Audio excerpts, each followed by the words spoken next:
কলিয়াবৰত ৰহস্যজনকভাৱে উদ্ধাৰ হৈছে এখন সুৰা ভৰ্তি ট্ৰাক। কলিয়াবৰ আমবাগানৰ এটা পেট্ৰল ডিপোত ৰহস্যজনকভাৱে উদ্ধাৰ হৈছে এখন সুৰা ভৰ্তি ট্ৰাক। যোৱা 21 এপ্ৰিল তাৰিখে AS10DC5766 নম্বৰ ট্ৰাকখনে গুৱাহাটীৰ পৰা খোজাইলৈ কঢ়িয়াই আনিছিল সুৰা। এটা ট্ৰেন্সপৰ্ট কোম্পানীৰ জৰিয়তে 2100 কাৰ্টুন সুৰা কঢ়িয়াই আনিছিল ট্ৰাকখনে।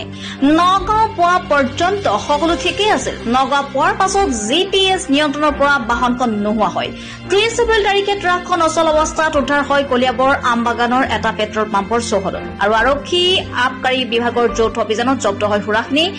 অৱশ্যে 45 কাৰ্টুন সুৰা সহ ট্ৰাকখনত কম পোৱা গৈছে বুলি জানিব পৰা গৈছে। ধাৰণা কৰা মতে ট্ৰাকখন হাইজেক কৰা হৈছিল আৰু চালক হেণ্ডিমেনে পেট্ৰল ডিপোৰ কাষতে লুকুৱাই ৰাখিছিল ট্ৰাকখন।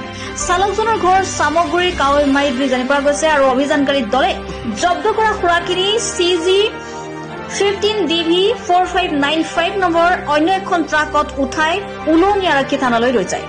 অভিযানকাৰী দলে হাইজেক হোৱা ট্ৰাকখনৰ চালক হেণ্ডিমেন বা কোনোজনকে আটক কৰিবলৈ সক্ষম হোৱা নাই।